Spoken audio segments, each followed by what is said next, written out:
So we had a tremendous grinding sound coming from the right front of this Grand Am, and even when the brakes were not applied, this grinding was occurring here. So what we have here, you can see how hard this is turning. And it's pretty much locked on. So I've cleaned this up. Some brake parts cleaner and cleaned it up. There's a possibility here of a brake hose causing a problem like this, and one way to check that is to back off the bleeder to relieve some pressure in the system and see if the caliper then comes back and loosens up. So we're going to try that first. I had a 10mm wrench on here.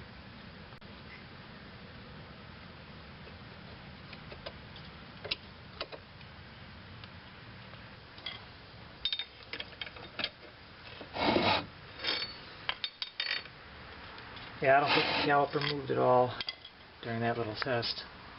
And I can see on here how far out this piston has gone to the extent that it's cracked the boot. Now I'm going to pinch off the brake line so we don't get a lot of loss of brake fluid. It's 10mm fitting, 11mm I should say. There it goes.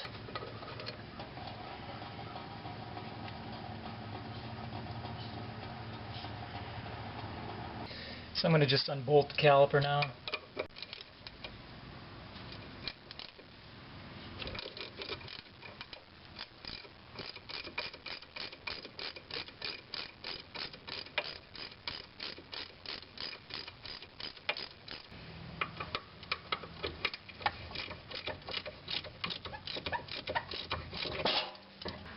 Okay, so here we have our caliper. I'm going to try to force the piston out with some compressed air.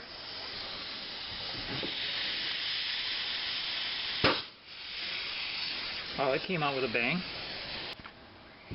Okay.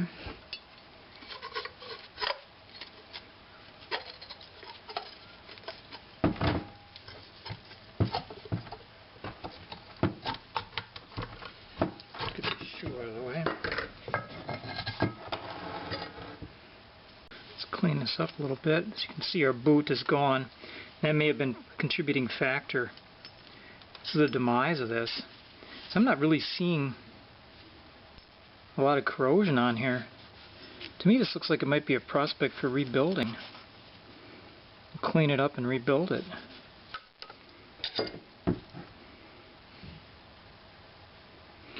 There's two seals that are part of this. One is a dust boot here, and the other one, further inside, is the seal that does the work. Contributes to the piston action, in and out action. So with some of the marring on this piston and the fact that one of the caliper pins here is seized up in there, I've decided to go with a rebuild on this side. They're only $23 at Napa, complete with pins. Okay, so you have your new rotor ready. It's a good idea to just go over it with lacquer thinner, clean rag. You don't know if it's been coated with something. This one actually doesn't feel like it has been, but I always assume maybe there's a little bit of oil on there, some kind of protective coating for shipping.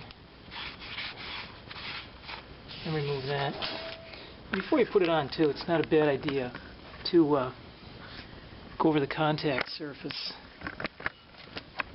here of the brush this off, because rotors can rust right to the hub. So I usually put a little bit of grease on there around the surfaces here. Also brush it off with a wire brush. So the build up, just hopefully so next time it comes off without any trouble. So we have a rebuilt caliper here. Okay, even though this is a brand new or remanufactured caliper, it's still best to have this piston retracted all the way. Okay, I guess that is all the way. First thing we're going to do, we've got the new inboard and outboard shoes. Let's put on some anti-squeal compound. What you want to do is put that around where the on this friction plate here. Put it on there liberally, where it contacts the metal on the caliper.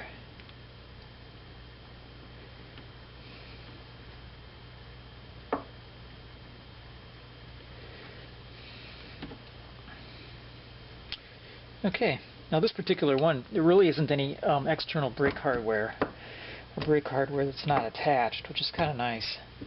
So you got to do is just snap it into place. Now on this inboard one, where it's going to contact the piston, now you want to get it around the outside there where it contacts the piston.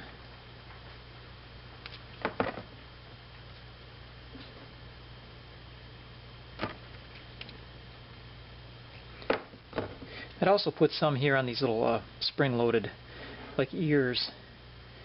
That are actually going to mount inside the piston. So this one just snaps in.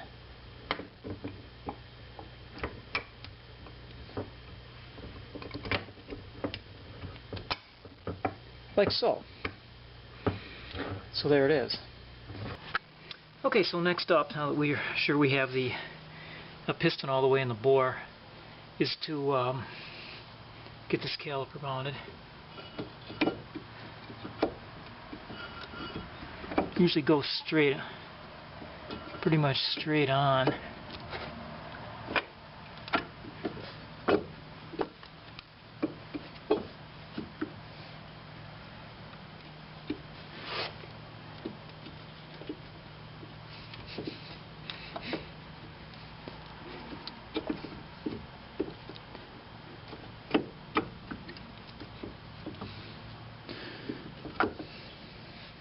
Takes a bit of jostling back and forth. There. It's pretty much in there now. Now we should be able to mount the bolts. This is a 3/8 inch Allen on this car.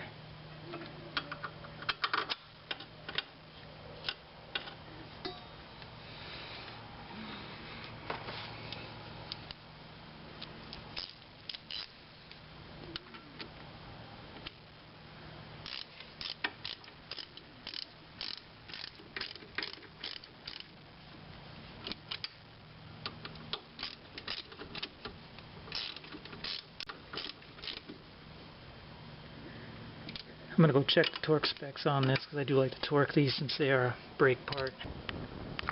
Okay, so these caliper bolts get torqued to 38 foot-pounds. There we are.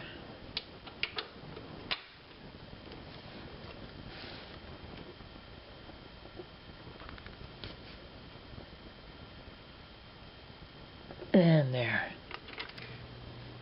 Okay, I'm going to put the banjo fitting back on here, brake line. Make sure you take the old washer off. Your kit will have come with a new one. 2 new washers. Alright, get 2 new washers on there.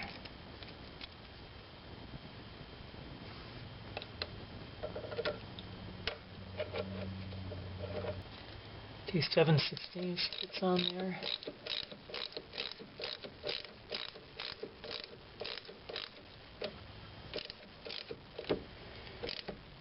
Okay, this is 33 foot-pounds.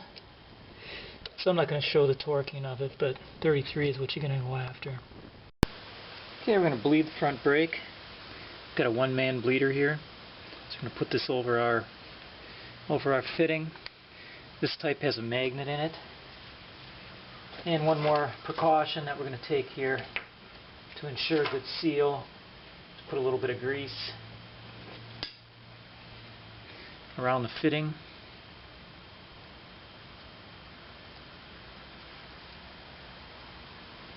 Just to make sure air can't infiltrate through there.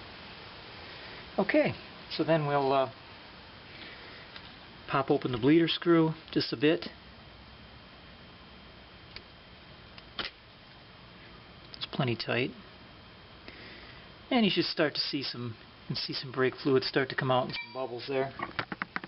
So now we're going to go and slowly pump the brakes until we get all the air out.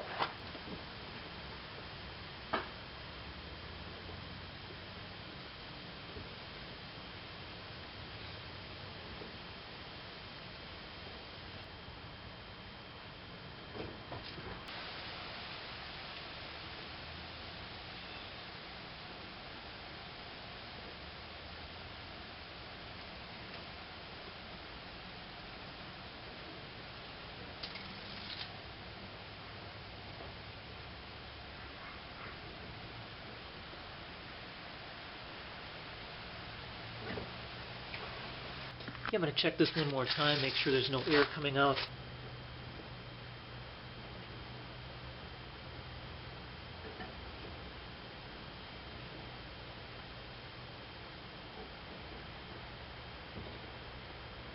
When you're satisfied that you've got the air out, tighten up your bleeder and remove your hose, and I'll be moving on to the right side, or the left front, the final one. Okay. Okay, go ahead and push it down. Okay, we're testing it. Okay, you can release it. It's making sure it releases. Okay, this is good. Okay, we're wrapping up. I highly recommend putting some grease on the inside of the wheel where it contacts the hub or the rotor, because these tend to rust. So,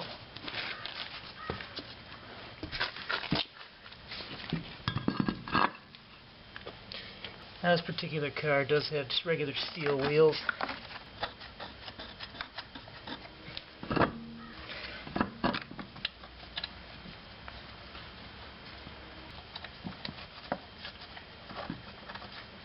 So torque these up across in stages and across, ending up at 80 foot-pounds. And that'll do it. Thanks for watching this video.